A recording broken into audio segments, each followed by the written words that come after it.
ચલો last time આપણે કયું ચેપ્ટર પૂરું કર્યું હતું? 8મું ચેપ્ટર પૂરું કરી નાખ્યું. બરોબર? હવે આપણે આગળ વધીએ તો કીધું હતું નેક્સ્ટ ટાઈમ આપણે કા આંકડાશાસ્ત્ર લેશું કા સંભાવના. તો આપણે સંભાવના ચાલુ કરીએ. ચેપ્ટર નંબર 16 સંભાવના. સંભાવનાને અંગ્રેજીમાં આપણે શું કહીએ છીએ? પ્રોબેબિલિટી. બરોબર? એટલે જ્યારે પણ પ્રોબેબિલિટી બોલું એટલે તમારે શું સમજી જવાનું? સંભાવના. હવે સંભાવના તો આપણે ધોરણ ક્યાંથી ભણતા આવીએ? 9મા ધોરણમાં. ક્યારથી ભણતા આવીએ? 9મા ધોરણથી. તો 9મા ધોરણમાં સંભાવના આવ્યું હતું. ત્યાં શું કહેતું હતું 9મા ધોરણમાં સંભાવના? તો માત્ર ને માત્ર ત્યારે તમને સંભાવનાની એક વ્યાખ્યા આપી હતી. સંભાવના કોની કોની વચ્ચે મળે એટલે કે 0 કરતા મોટી હોય 0 હોઈ શકે અને 1 કરતા નાની અથવા તો 1 હોઈ શકે. બરોબર? આવું આપણે કીધું હતું. તો ધોરણ 9 માં સંભાવના ભણ્યા, 10 માં ભણ્યા અને ધોરણ 11 માં હવે પાછા શું ભણશો? સંભાવના. એટલે થાય છે શું થોડું થોડું એક એક સ્ટેપ તમે શું વધતા જાવ છો એમાં આગળ. અને ધોરણ 11 નું સંભાવના છે એ બહુ વ્યવસ્થિત રીતે ભણવું. એનું રીઝન છે કે ધોરણ 12 માં જે સંભાવના આવશે તમને, બરોબર, એ 11 માં ને રિલેટેડ આવશે ઘણું બધું એમાં. એટલે 11 માં તે જે તમને શું કહેવાય અત્યારે થોડુંક આપણે આગળ જાશું એટલે આપણને આવશે કે અમુક ડાયરેક્ટ P of A છેદ B બરાબર શું થાય, P of A union B બરાબર શું થાય. એટલે હવે તમારી જે સંભાવના છે ને એ ગણ રિલેટેડ જ આવશે. આપણે ત્યારે તમે જો કોઈ ભણતા હોય બરોબર અને ત્યારે તમારા સાહેબે કંઈક કીધું હોય કે સંભાવના છે એ ગણને રિલેટેડ શું કહેવાય આપણે સબ્જેક્ટ કહી શકાય તો ચેપ્ટર કહી શકાય. એટલે પ્રોબેબિલિટી છે આપણે ગણને રિલેટેડ ભણશું. તો જો પહેલા સૌપ્રથમ સંભાવના છે તો સંભાવનાની વ્યાખ્યા શું તમે અત્યાર સુધી ભણી ગયા? બોલો છે P of E એક ઘટના હોય. જો અમે સંભાવનામાં કોઈ પણ એક તમને ઘટના આપી દીધી હોય ને, કઈ ઘટના ઉદ્ભવતી હોય એ ઘટના એ આપણે બીજા સ્વાધ્યાયમાં ભણવાનું છે. પહેલામાં તો માત્ર ને માત્ર તમને એક યાદચ્છિક પ્રયોગ અને આઈ થિંક યાદચ્છિક પ્રયોગ ને બીજું કેના વિશે તો નિદર્શ અવકાશ બે વિશે લગભગ માહિતી આપી છે. જો એના સિવાય કઈ કીધું નહીં, બે જ વસ્તુ કીધી છે. એક તો યાદચ્છિક પ્રયોગ અને નિદર્શ અવકાશ. હવે એ તો એકદમ ઈઝી ટોપિક છે ભાઈ, બરોબર, કશું જ નથી એમાં. પરંતુ એની આગળ જે તમે ઘટનાની પ્રોબેબિલિટી એટલે કે તમે સંભાવના મેળવતા શીખી જ ગયા છો, ધોરણ 10 માં શીખી ગયા ને. હવે ત્યાં તમને મેં એમ કીધું હોય જો યાદચ્છિક પ્રયોગ એટલે કેવો પ્રયોગ, પેલો પ્રશ્ન એ થાય યાદચ્છિક પ્રયોગ એટલે કેવો પ્રયોગ ગણો. તો એની આપણે વ્યાખ્યા જોઈએ. સૌપ્રથમ વ્યાખ્યા લખાવો. યાદચ્છિક પ્રયોગ લખતાની પછી પેજ તમને ટાઈમ આપીશ. જે પ્રયોગમાં શક્ય તમામ પરિણામો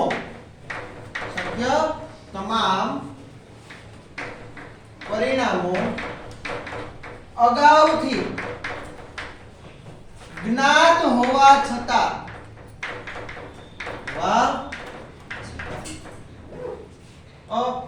જે પ્રયોગમાં શક્ય તમામ પરિણામો અગાઉથી જ્ઞાત હોવા છતાં પરિણામ શું મળશે, પરિણામ મળે, પરિણામ કેવું મળે તે ચોક્કસ સ્વરૂપે જ્ઞાત પ્રયોગ પૂર્ણ થયા બાદ જ મળે તેવા પ્રયોગને કેવો પ્રયોગ કહેવાય? યાદચ્છિક પ્રયોગ કહે છે. તમારી ટેક્સ્ટબુકમાં આવી ગઈ વ્યાખ્યા આપી નથી, પણ યાદચ્છિક પ્રયોગ સમજવો એટલે શું? એકદમ ઈઝી કે ભાઈ જે પ્રયોગના શક્ય તમામ પરિણામો જાણતા હોવા છતાં, એનો મતલબ શું? જો ઉદાહરણ રિલેટેડ કરાવો તો જેને ખબર પડશે. કોઈ એક સિક્કાને ઉછાળો છો તમે, ઉછાળો કે નહીં? તો એક સિક્કાની કેટલી બાજુ? બે બાજુ ને, છાપ અથવા કાટ. તો તમે જાણો છો ને શું છે શક્ય તમામ પરિણામો જાણતા હોવા છતાં અગાઉથી તમે જાણો છો, પ્રયોગ કર્યો નથી, સિક્કાને ઉછાળ્યો નથી, તોય તમે કેમ કહી દીધું કે છાપ અથવા તો કાટ બેમાંથી એક જ હોય? કહી દીધું ને. શક્ય તમામ પરિણામો જાણતા હોવા છતાં પરિણામ કેવું મળશે, પરિણામ કયું મળશે? હવે કોઈ એવો ભણનો છોડ્યો ન હોય કે અગાઉથી જ કહી દે કે આમાં છાપ જ આવે હો ભાઈ, કાટ નો આવે, તો એને આપણે એમ કે ડાયક્રો હે કહે ને, આપણે એ શબ્દ યુઝ કરીએ. આપણા રોજિંદા જીવનમાં એવો શબ્દ આપણે યુઝ કરીએ ભાઈ એ તો ડાયક્રો હશે એટલે જેને કહેતી ખબર પડી. પણ એ તમે ચોક્કસ પ્રમાણે ન કહી શકો કે છાપ જ આવશે. કોઈ કદાચ છાપ કીધું છાપ આવશે હો ભાઈ, તો એને શું કહેવાય? કાટે આવી શકે, બરોબર ને? એટલે જ આપણે તમે ક્યાંક ભણી ગયા છો ભાઈ આ વસ્તુ કે ક્રિકેટના રમતમાં ટોસ સિક્કો શું કામ ઉછાળવામાં આવે છે અને ફૂટબોલની રમતમાં ગ્રાઉન્ડ પસંદ કરવા માટે શું કામે ટોસ કરવામાં આવે છે? તો કે કોઈ ચોક્કસપણે જવાબ આપી શકતું નથી. પ્રયોગ હવે જો એના પછી ચોક્કસ સ્વરૂપે જ્ઞાત પ્રયોગ પૂર્ણ થયા બાદ જ મળે. ચોક્કસ તમને જે પરિણામ મળે ને એ ક્યારે મળશે? પ્રયોગને પૂર્ણ થઈ ગયો ઈ પછી જ મળે તેવા પ્રયોગને શું કહેવાય? યાદચ્છિક પ્રયોગ કહેવાય. એટલે એક જોતા કહીએ ને તો ઈ એક પ્રયોગ જ છે. એક સિક્કો ઉછાળો, બે સિક્કા ઉછાળો, ત્રણ સિક્કા ઉછાળો, ચાર સિક્કા ઉછાળો, આ બધા પ્રયોગ જ છે. પછી એમ કહું પાસો ફેંકો, બે પાસાને ફેંકો, ત્રણ પાસાને ફેંકો, ચાર પાસાને ફેંકો, જેટલા ફેંકવા હોય એટલા ફેંકો, એ બધાય શું છે? પ્રયોગ. અને એના જ માટે આપણે અહીંયા શબ્દ યુઝ કરીશું કેવું? યાદચ્છિક પ્રયોગ. તો હવે પ્રયોગ તો ખબર પડી ગઈ, એના પછી શું આવે? નિદર્શાવકાશ. શું કહેવા આવે છે? નિદર્શાવકાશ.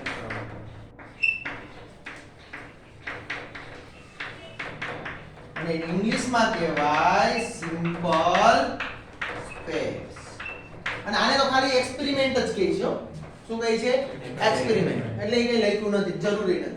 પણ આ તો આના ઉપરથી એને જે દર્શાવે છે ને, આના ઉપરથી દર્શાવે એટલે લખાયું કે સિમ્પલ સ્પેસ. નિર્દેશાવકાશને શું કહેવાય? Simple space English.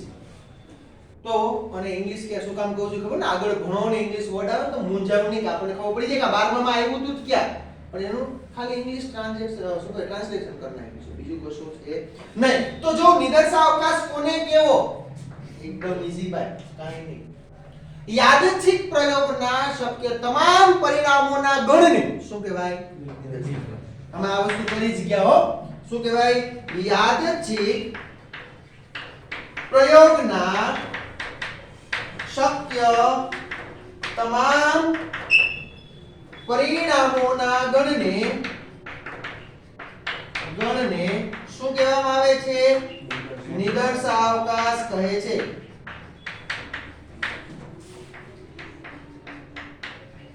તેને S કેપિટલ S લખો, S અથવા ઘણી વખત ઘણી જગ્યાએ આ બહુ ઓછો યુઝ કરે છે પણ કહી દો શું U વડે દર્શાવવામાં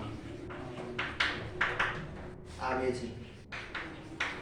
તો જો સમજો કરવાનું શું છે? યાદચ્છિક પ્રયોગ તો ખબર પડી ગઈ. ત્યાર પછી હવે આ નિદર્શાવકાશ એટલે બીજું કઈ નહીં. અત્યાર સુધી તમે લખતા હતા, શું લખતા હતા? કુલ પરિણામો કેવા કેવા અમે લખતા ને ધોરણ 10 માં. કુલ પરિણામ ઈ જ ભાઈ નિદર્શાવકાશ છે, બીજું કઈ છે નહીં નવીનમાં. નિદર્શાવકાશ એટલે શું? યાદચ્છિક પ્રયોગ જે તમારો ઉદ્ભવ્યો એને ગણ સ્વરૂપમાં તમે લખી નાખો, એને શું કહેવાય? નિદર્શાવકાશ. શક્ય તમામ પરિણામો, તમામ. સપોઝ કે મેં કીધું એક સિક્કાને ઉછાળો તો કેટલા પરિણામ મળે? બે. કયો? છાપ અથવા કાટ. હું એમ કહું કે વારાફરતી વારા બે સિક્કાને ઉછાળવામાં આવે તો કુલ કેટલા પરિણામો મળશે? 4 પરિણામો મળે. બરોબર? અને કયા કયા? તો કે HH, HT, TH અને TT. અને બધું કહું કેમ આવે હમણાં ઉદાહરણ એવા જ છે એટલે આવડશે ઓટોમેટિક.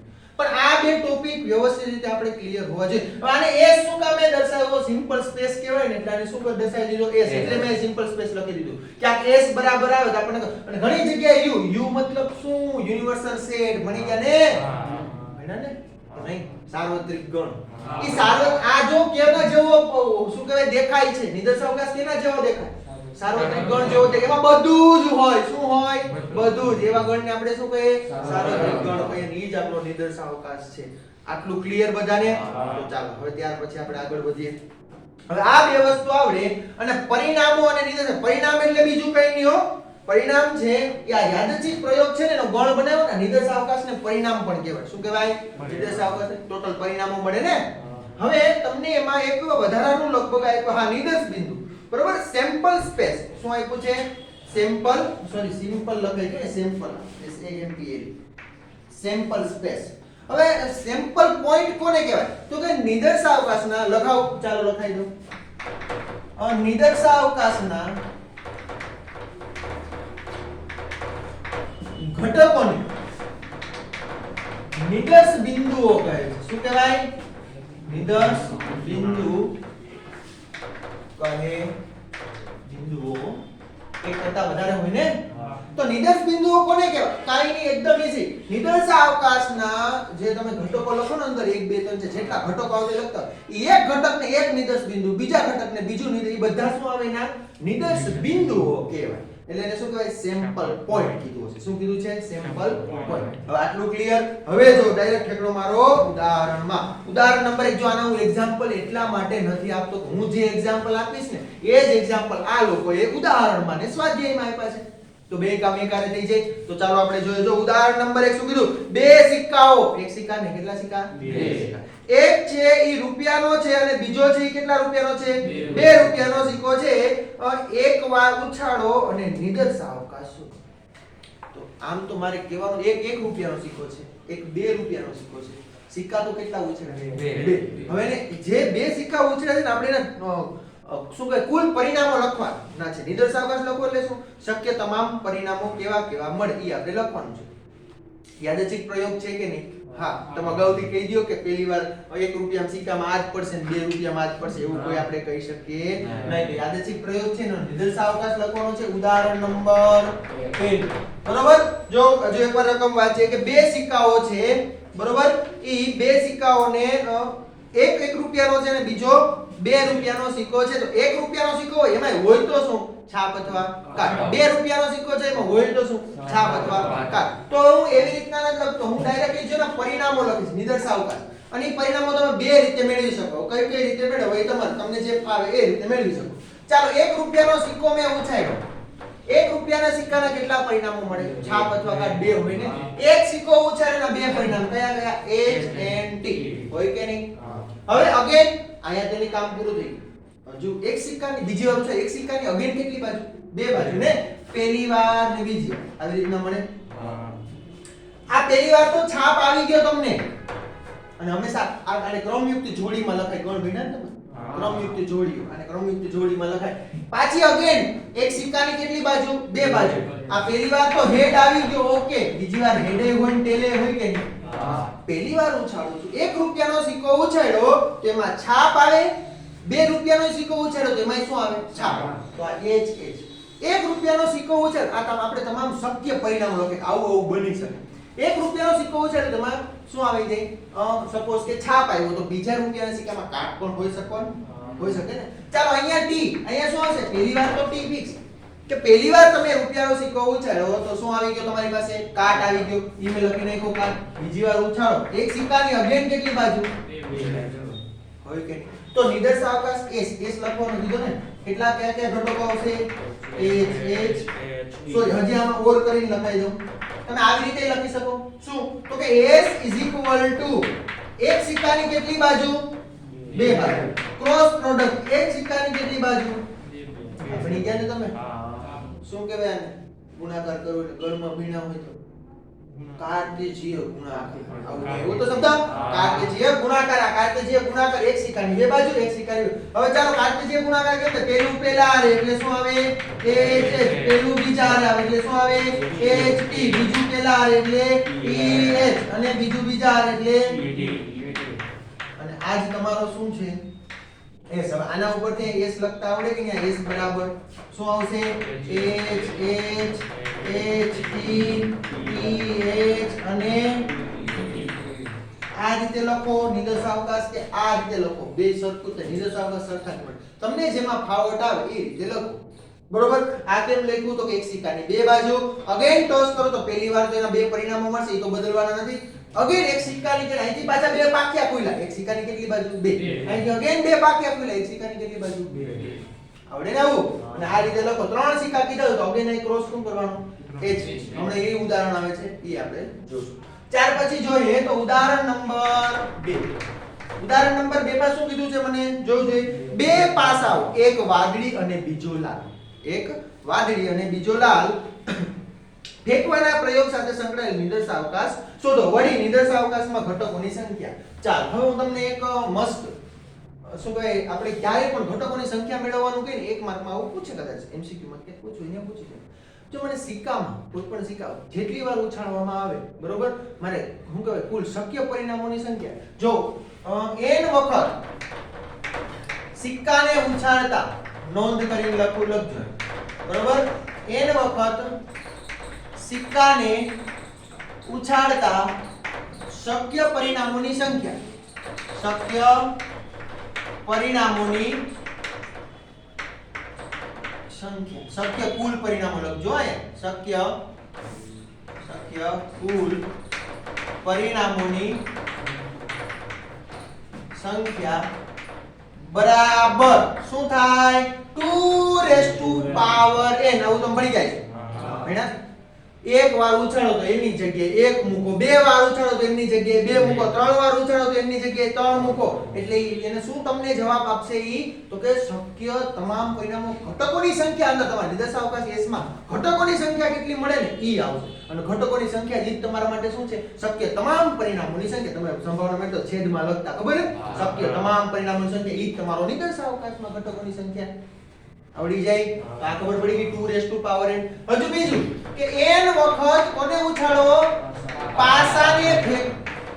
પાસાને શક્ય કુલ ફેંકવાના પ્રયોગમાં એમ લખે. પાસાને ફેંકવાના પ્રયોગમાં શક્ય કુલ પરિણામોની સંખ્યા. પરિણામોની સંખ્યા બરાબર શું આવશે? 6n. શું આવશે? 6n. અને જેટલું તમારું 11 માનું સંભાવના જેટલું ક્લિયર એટલું જ તમને 12 માં મજા આવશે સંભાવના. એટલે એટલું શું લાગશે? ઈઝી લાગશે. પણ ત્યારે પાછું 11 માનું શું કરવું પડશે? રિવાઇઝ કરવું પડે. બરોબર? જો ત્યારે પણ મને એમ કે વિચારવાનું આટલું જો યાદ રાખવા માટે કહું છું. એક સિક્કાની કેટલી બાજુ? 2. 2 ની પાવર કેટલી? 2 ની ઘાત કેટલી? n. એક વખત ઉછાળો, બે વખત જેટલી વખત ઉછાળો લેવો છે. એક પાસાની કેટલી બાજુ હોય? 6. કોઈ દી 7 નો હોય હો. બરોબર? એક પાસાની કેટલી બાજુ હોય? 6. હવે એક પાસાની કેટલી બાજુ? 6. એને એક વખત ઉછાળો તો એક, બે વખત, બે, ત્રણ વખત. ખબર પડી ગઈ? 6 ની કેટલી ઘાત? n ઘાત. આટલા એને શક્ય કુલ પરિણામો મળે. અહીં પાસાને પણ કેટલી વાર ઉછાળવાનું કીધું? બે વાર. તો શક્ય પરિણામોની સંખ્યા કેટલી મળે? 36 મળે. ડાયરેક્ટ ખબર પડી જાય. અને કેવા કેવા પરિણામો મળે એ આપણને લખવાનું કીધું. કયા કયા પરિણામો મળશે નિદર્શાવકાશ S માં. તો એના માટે તમે અત્યારે તો હું શું કહેવાય ટેબલ દોરીશ અને એના આધારે લખાવીશ, પણ પછીથી આપણે ડાયરેક્ટલી જ પરિણામો લખશું. હવે આપણે મોટા થઈ ગયા, આપણને ડાયરેક્ટ પરિણામો લખતા આવડે. 12મા માં તો પરિણામો નહીં લખીએ, ખાલી માત્ર ને માત્ર જેટલું માંગ્યું છે, જેની સંભાવના માંગી છે એ પરિણામો આપણે મગજમાં જ વિચારશું કેવા કેવા મળશે. ખબર પડે? ચાલો તો અહીંયા વાદળી અને લાલ બે પાસા કીધા ને. કેવા પાસા કીધા? અહીંથી દાખલો ચાલુ થયો. ઉદાહરણ નંબર કેટલામું છે? બીજું ને. બરોબર? મારે શક્ય તમામ પરિણામો લખવાના છે. એક કયો પાસો છે? કેવા કલરનો છે? વાદળી. ચાલો ગમે તેને એક નામ આપી દો. આને વાદળી આપી દો અને બીજો છે અહીંયા એને લાલ. સોરી, એક જ મિનિટ, થોડું વ્યવસ્થિત રીતે લખો એટલે તમને મજા આવે.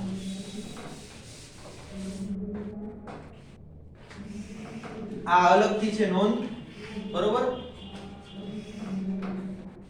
ઉદાહરણ નંબર 2.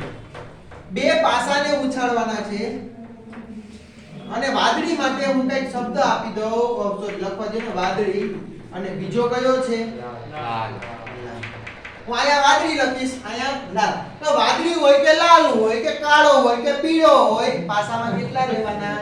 6 જ રહેવાના ભાઈ. એ ગમે એ કલર હોય, પાસામાં તો ઘટકોની સંખ્યા કેટલી છે? 6. તો લખી નાખો 1 2 3 4 5 અને 6. હોય આવું. અને આ વસ્તુ તમે ધોરણ 10 માં એક ઉદાહરણ આવતું તમને યાદ હોય તો છેલ્લું ઉદાહરણ હતું ને? હા, તો જો ઈ જ છે. અહીંયા કેટલા હોય? 1 2 3 4 5 અને 6 હોય કે નહીં? ચાલો હવે મને પરિણામો લખવાના છે મારે. બરાબર? પરિણામોમાં લખવાના છે ને 1 2 3 4 5 6. 1 2 3 4 અમારે કુલ કેટલા પરિણામો મળશે ને કેવા મળે? તો એનો મતલબ એવો કે જો આમ વિચારવાનું, આમાં વિચારવા માટે કહું છું. મારી પાસે બે પાસા છે. આ સપોઝ કે લાલ કલરનો છે અને આ કેવો છે? વાદળી કલરનો. મેં લાલ કલરનો ફેંક્યો, એમાં એક આવ્યો તો વાદળી કલરમાં એક હોઈ શકે કે નહીં? અચ્છા. પછી અહીંયા શું હોઈ શકે? આ લાલ વાદળી કલરમાં એક, તો લાલ કલરમાં બે હોય. વાદળી કલરમાં એક, તો લાલ કલરમાં ત્રણ હોય. વાદળી કલરમાં એક, તો લાલ કલરમાં ચાર હોય. વાદળી કલરમાં એક, તો પાંચ હોય. અને વાદળી કલરમાં હોય તો લાલ કલરમાં 6 પણ હોઈ શકે. આની શક્ય પોસિબિલિટીઝ બધી લખું છું કે આવું આવું હોઈ શકે. ટપુ પડે ને એક હારે એક હોય એક હારે બે પણ હોય એક હારે ત્રણ પણ હોય એક હારે ચાર હોય એક હારે પાંચ હોય એક હારે છ હોય એવી જ રીતને પહેલી વાર બે કોણ એક ની બે આવ્યા તો બે હારે એક હોય બે હારે બે હોય બે હારે ત્રણ હોય બે એવી રીતના એના છ અલગ પરિણામો મળે તો બે એક બે બે બે ત્રણ બે ચાર બે પાંચ અને બે ત્યાર પછી ત્રણ એક ત્રણ બે ત્રણ હવે તમે બધા હોશિયાર થઈ ગયા છો બરાબર મને આવડે છે બે 4 1 4 2 4 3 4 4 4 5 4 6 5 1 5 2 5 3 5 4 5 5 5 6 6 1 6 2 6 3 6 4 6 5 6 6 પૂરા થઈ ગયા ને અને અહીં શું લખશો શક્ય નિદર્શાવકાશમાં ઘટકોની સંખ્યા ને નિદર્શાવકાશમાં ઘટકોની સંખ્યા બરાબર શું લખશો 6 ની કેટલી ઘાત 2 ઘાત આપણે આવી રીતે લખીએ એટલે આપણને યાદ રહે બરાબર 6 ની કેટલી ઘાત 2 ઘાત એટલે કેટલા થશે 36 આ તમારે જવાબ છેલ્લે નહીં પહેલા આપો તો પણ તમે આપી શકે તેના આધારે આવડે કે નહીં આવું કોઈને ડાઉટ ક્લિયર ચાલો ફટાફટ લખી નાખો લખવામાં પ્રત્યેક અલગથી લખ્યું ચલો ત્યારબાદ ઉદાહરણ નંબર 3 ઉદાહરણ નંબર 3 માં તમને આપ્યું છે શું નીચેના પ્રત્યેક પ્રયોગ માટે યોગ્ય નિદર્શાવકાશ દર્શાવો તમને બે પ્રયોગ આપ્યા છે બે વસ્તુ કરવાની કીધી a અને b માટે તમને શું બતાવવાનું છે એક અને બે નામ આપ્યા છે પ્રત્યેક પ્રયોગ માટે નિદર્શાવકાશ દર્શાવવાનો છે બરોબર એકદમ ઈઝી છે નિદર્શાવકાશ દર્શાવવો તમને ખ્યાલ આવી જ ગયો હશે બરોબર કશું જ નથી આપણે શક્ય પરિણામો લખેલા નહીં અહીંયા લખવાના છે હવે એક છોકરાના ખિસ્સામાં 1 રૂપિયાનો સિક્કો 2 રૂપિયાનો સિક્કો 5 રૂપિયાનો સિક્કો છે તે એક પછી એક એમ બે સિક્કાને જો સિક્કાની પાસે છે કેટલા ત્રણ પણ એક પછી લેવાના કેટલા કાઢે કેટલા બે સિક્કા કાઢે જો આકાશ અગત્યનું છે તો હું એક નામ આપી દઉં એટલે મજા આવે લખવાનું બરોબર 1 રૂપિયાનો સિક્કો 1 રૂપિયાનો કીધો છે ને હા 1 રૂપિયાના સિક્કા માટે 1 રૂપિયાના સિક્કાને કેના વડે દર્શાવવું a વડે પછી 2 રૂપિયાના સિક્કાને b વડે અને 5 રૂપિયાના સિક્કાને c વડે દર્શાવતા મને s કેવો મળે જોજો ડાયરેક્ટલી લખીશ ને હું કઈ ગુજરાતી એવું લખીશ ને એ લોકો તમને લખ્યું હું એવું કહું છું કે પેલા 1 રૂપિયાનો સિક્કો એટલે કાઢ્યો ખીચામાંથી કાઢે 1 રૂપિયાનો સિક્કો નીકળો ચાલુ છે ને 1 રૂપિયાનો સિક્કો નીકળે હવે 1 રૂપિયાનો સિક્કો નીકળે તો બાકીનો કોનો હોય કાં તો 2 રૂપિયાનો હોય કાં તો 5 રૂપિયાનો એટલે 1 રૂપિયાનો સિક્કો ફિક્સ રાખું છું તો પેલો નીકળ્યો 1 રૂપિયાનો તો નીકળો ત્યારબાદ 2 રૂપિયા વાળો હોય અથવા તો એ આરે કોણ હોય 5 રૂપિયા વાળો સિક્કો પણ હોય છે ત્યારબાદ હું એવું કરું કે ના પેલો સિક્કો કઈ છે મારે 1 રૂપિયાનો નીકળ્યો મારે તો 2 રૂપિયા નીકળ્યો આ તો કાઢને મારું શું થાય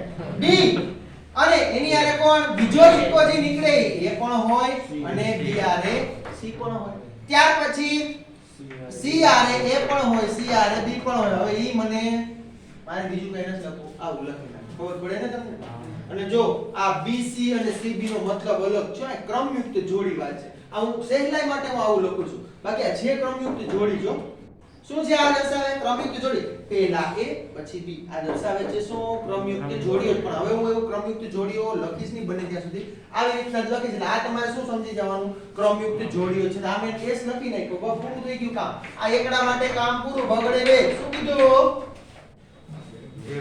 એક વ્યક્તિ છે એ એક વર્ષમાં વ્યસ્ત ધોરીમાર્ગ પર થયેલા અકસ્માતોની સંખ્યાની નોંધ રાખે છે એવી સંખ્યાની નોંધ કોણ રાખવા બેસે આ ભાઈ રાખે છે શું કીધું એક વ્યક્તિ બેઠો છે એ એક વર્ષ સુધી એક શું કહેવાય એ જે વ્યસ્ત ધોરીમાર્ગ એક રસ્તો એવો વ્યસ્ત ધોરીમાર્ગ આપી દીધો છે અને એમાં અકસ્માતોની સંખ્યાને નોંધે છે તો હું એવું કહું કે વ્યસ્ત ધોરીમાર્ગ પર એક વર્ષ માટે અકસ્માતોની સંખ્યા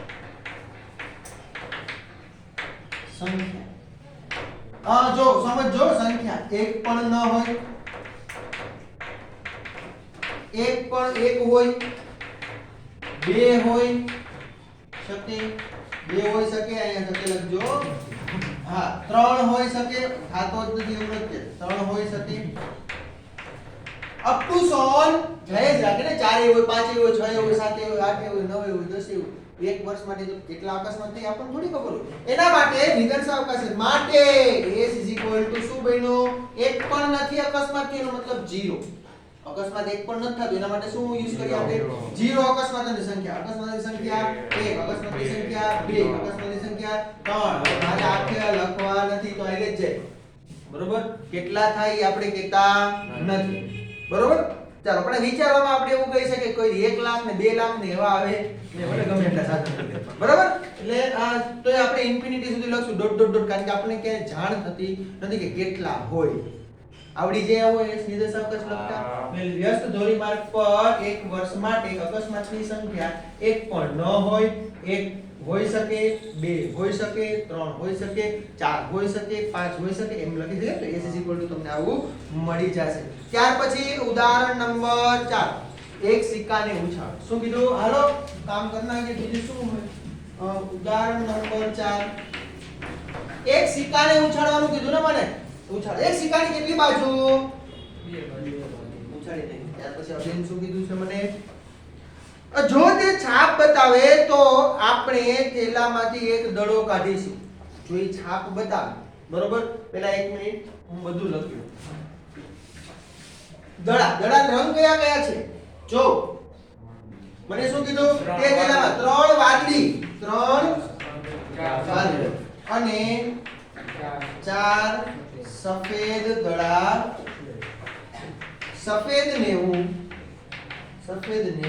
W વડે અને વાદળીને, વાદળી એટલે બ્લુ, બરાબર? વાદળીને B વડે દર્શાવો.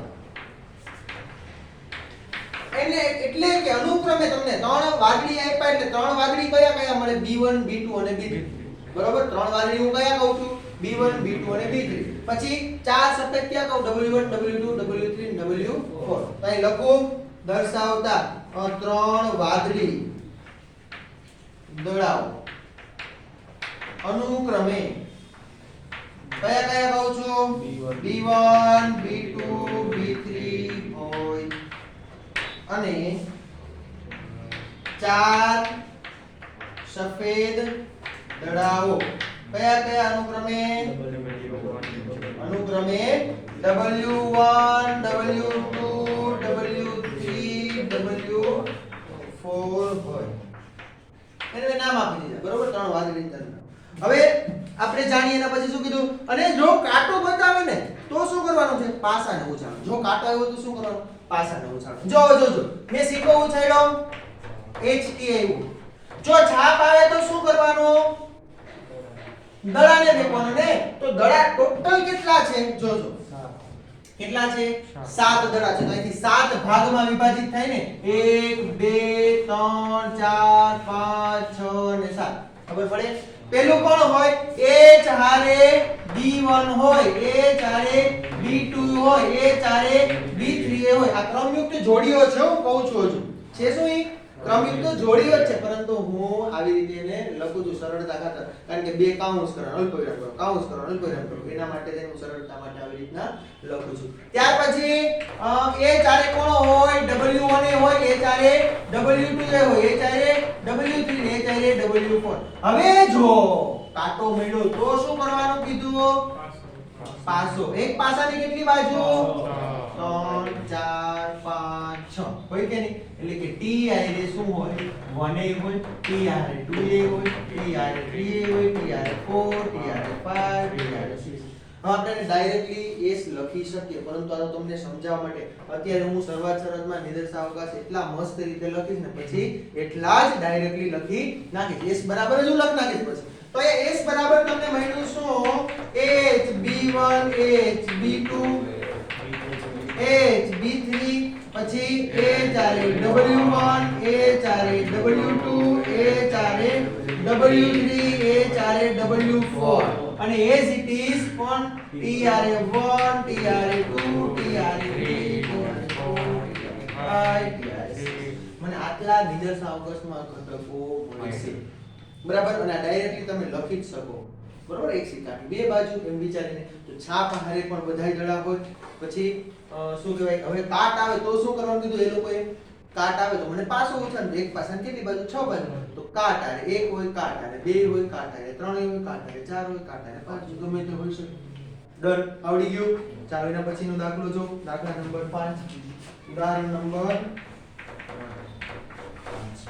5મા ઉદાહરણમાં મને શું કીધું પ્રથમ વખત છાપ મળે ત્યાં સુધી એક સિક્કાને ઉછાળવાના પ્રયોગનો નિદર્શ અવકાશ લખો જો હું ડાયરેક્ટલી નિદર્શ અવકાશ જ લખીશ મારે બીજું કશું લખવાની જરૂર નથી સમજાઈ દો એટલે આવડી જશે શું કીધું મને પ્રથમ વખત છાપ મળે ત્યાં સુધી મારે સિક્કાને શું કરી રાખવાનો છે ઉછાળી રાખવાનો એટલે બીજી વાર છાપ મળે મારે એની જરૂર નથી તો પહેલી જ વાર ઉછાળે છાપ આવી ગઈ એવું બની શકે કે નહીં હોય શકે નસીબદારનો દીકરો હોય પહેલી વાર છાપ આવી ગઈ તો સપોઝ કે પહેલી વાર ના આવ્યો તો એનો મતલબ પહેલી વાર શું આવ્યો કાટ બીજી વાર પ્રથમ વખત છાપ મળે ત્યાં સુધી ઉછાળવાનો છે તો પહેલી વાર કાટ બીજી વાર છાપ મળી શકે ત્યારબાદ ત્રીજી વાર પણ છાપ મળી શકે ચોથી વાર ઉછાળતા છાપ મળે પાંચમી વાર ઉછાળતા છાપ મળે છઠ્ઠી વખત ઉછાળતા છાપ મળે ખબર પડે તો TH TTH TTTH TTTTH હોય ને આવું હા ભાઈ ખબર પડે ને કહેવાનો મતલબ ખબર પડે છે આપણે કે ભાઈ બીજી વાર જ્યારે મને પ્રથમ વખત છાપ મળી જાય ત્યાં મારે સ્ટોપ થવાનું તો પહેલી જ વારમાં છાપ મળી ગયો બીજી વારમાં છાપ મળે તો પહેલી વાર શું હોય કાટ હોય તો બીજી વાર છાપ હોય ને જો છાપ આવી ગયો તો શું થઈ ગયું રોકાઈ જવાનું છે આ ખબર પડી ગઈ બધાને આ ક્યાં સુધી જાય હાઈલેજ જાય કઈ નક્કી રહી નહીં ક્યારે કોને છાપ મળે બરોબર કર્મ મુંદ્યારો હોય તો શું હોય તો કે ને 5 10 15 વખત ઉછાળે ને તોય કદાચ છાપ ન આવે કાટને કાટ જ એવે રાખે બરોબર 20 વખત ઉછાળે તોય છાપ ન આવે કાટને કાટ જ રાખે તો એવું બની શકે માટે આવા એના શું મળી ગયા તમને કુલ ઘટકોની સંખ્યા મળી ગઈ ત્યાર પછી સ્ટાર્ટ કરીએ તો સ્વાધ્યાય કેટલામો 6.1 સોરી આ 16 હો ભાઈ ભૂલાઈ ગયું માફ કરો 16.1 કેટલામો સ્વાધ્યાય છે 16.1 હવે 16.1 સ્વાધ્યાય છે જો પેલો દાખલો શું કીધું પહેલા તો 1 થી 7 માં પ્રયોગ માટે તમારે પ્રત્યેક પ્રયોગના નિદર્શ અવકાશ નોંધવાના છે શું કરવાના છે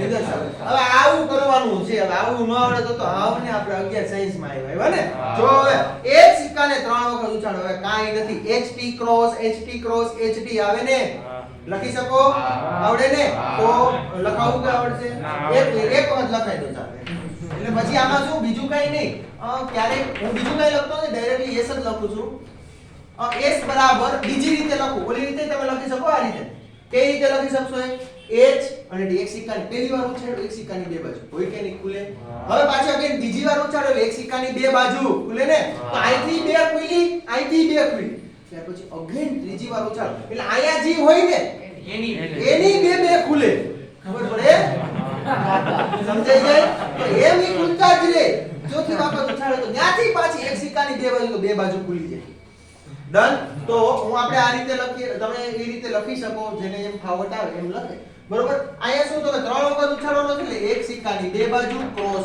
એક સિક્કાની બે બાજુ ક્રોસ એક સિક્કાની બે બાજુ કોઈ પણ એકને એઝ ઇટ ઇઝ રહેવા દઉં અને આ બેનો ક્રોસ પ્રોડક્ટ ડાયરેક્ટલી કોઈને ફાવે તો મને કઈ વાંધો નથી હો પણ આ તો ભૂલ ન પડે એના માટેની ટ્રીક કે ભાઈ કોઈ પણ બેનો તમે ક્રમયુક્ત શું કહે કાર્તેજીય ગુણાકાર કરી નાખો અને ત્યારબાદ એનો કોની હારે કરો પાછા બેન બે મળી જાય એનો ત્રીજા આવે તો આ શું મળે તમને H પછી HT TH અને TT હોય કે નહીં હાલો આનો તો કે પહેલો ઘટક બધા પાસે જાશે જાય મોકલી દયો બીજો પહેલો ઘટક બીજા પાસે એટલે HHT પછી HTH હોય કે નહીં હાલો ત્યાર પછી આ ચાર મળી ગયા બીજા ચાર એટલે કે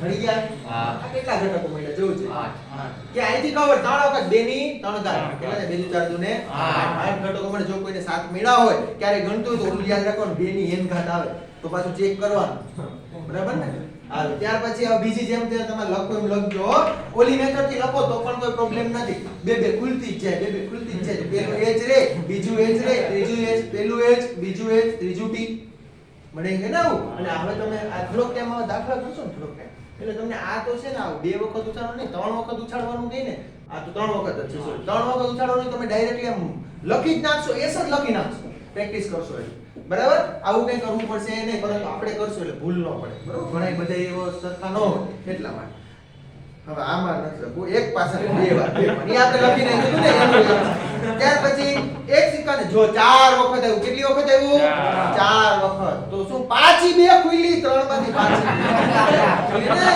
હા જો લખવાનું 2 વખત ખુલતી છે કરજો ઈ જો આમ ખબર પડે ને HT હું લખાવતો નથી હો ખાલી કહું છું આ 2 ખુલી આલો ખુલી પાછા એક વાર ફેંકી દીધો બીજી વાર ફેંકો એટલે અહીંથી અહીંયા સપોઝ કે અહીંયા કઈ ઘટક મળશે હોય ને અહીંયા H ફિક્સ અહીંયા HP અહીંયા A PP ફિક્સ અહીંયા H અને T હવે અહીંથી અગેન પાછી કેટલી ખુલે 2 આ ત્રીજી વાર ઉછાળ્યો હજી 1 2 3 4 5 6 7 ને 8 ઘટકો મળ્યા હજી ચોથી વારે ઉછાળો આની પાછી કેટલી ખુલે આ 3 હોય ને લખતા આવડે ને ઘટકો હા અહીંથી પાછી આની 2 ખુલે બરોબર એટલે 2 ની કેટલી ઘાત 4 2 ની 4 ઘાત એટલે તમને 16 ઘટકો મળે જ્યારે તમે સિક્કાને 4 વાર ઉછાળો ત્યારે અને આવું ન કરવું હોય તો આના કરતા સહેલું ઓલું તો ઈઝી જ રહે આપણને બરોબર કઈ રીતે તો કે S બરાબર HT દાખલા નંબર 3 છે ને HT cross HT cross HT cross HT હોય એનો મતલબ શું હવે પહેલા શું કરવાનું પ્રક્રિયા આ બેનો ક્રોસ પ્રોડક્ટ કરી નાખો આ બેને ભેગા રાખીને કરો ક્રોસ પ્રોડક્ટ આ બેનો કરો ટોટલ તમને કેટલા પરિણામો મળશે હજુ પહેલા આ બેમાં પછી પાછો ક્રોસ કરવાનો જો આ બેને હું ભેગા રાખું પછી ક્રોસ પ્રોડક્ટ કરું પછી આ બેને ભેગા રાખું તો આના કેટલા ઘટકો મળે 4 આના ઘટકો કેટલા મળશે 4 અગેન આનો એક પેલો ઘટક હોય ને બાકીના 4 રહે જશે બીજો ઘટક છે બાકીના 4 રહે જાય ત્રીજો ઘટક બાકીના 4 રહે જાય ચોથો ઘટક બાકીના 4 રહે જાય એમ બધી જાયા જ કરે સમજાઈ ગયું તો આપણને આવડે કે નહીં આવું લખવાનું કીધું હોય તો આવડી જશે ને ઓકે તો આ મને તમને હોમવર્કમાં બરોબર કાલે ચેક કરીશ જ્યારે પાછા આવશો ત્યારે ચેક કરીશ આવડવું જોઈએ અને ગમે ત્યારે હું પૂછીશ શું આવું આવડવું જોઈએ તો આ લેના પછી દાખલા નંબર 4 જોવું જોઈએ એક સિક્કાને ઉછાળ્યો છે ને એક પાસાને ફેંક્યો છે લ્યો એક સિક્કાને ઉછાળ્યો એક પાસાને ફેંક્યો સિક્કાનું ઉછાળ કેટલી બાજુ ખુલે H અને T હવે છાપ આઈ એક બે ત્રણ ચાર પાંચ છ ગમે હોઈ શકે ને કાટ આઈ કોઈ હોઈ શકે એક બે ત્રણ ચાર પાંચ છ પૂરા થઈ ગયા કેટલા ઘટકો મળ્યા 6 6 12 હવે એવું લખાવું ન લખાવું ને આવડે ને ભાઈ ઓકે ચાલો એના પછી 5 અને 5 કેટલા દાખલો આવ્યો પાંચમો એક સિક્કાને ઉછાળવામાં આવ્યો છે ને એક જો સિક્કા પર છાપ મળે ત્યારે પાસાને ફેંકો લ્યો કાટ મળે તો કાઈ નહીં કાટ મળે તો કાઈ કરવાનું નથી ભાઈ ને છાપ મળે તો શું કરવાનું છે પાસા હવે એના કયા ઘટકો મને બોલી જાવ આ H1 H2 H3 H4 H5 H6 અને T અને એકલો T ખબર પડી ગઈ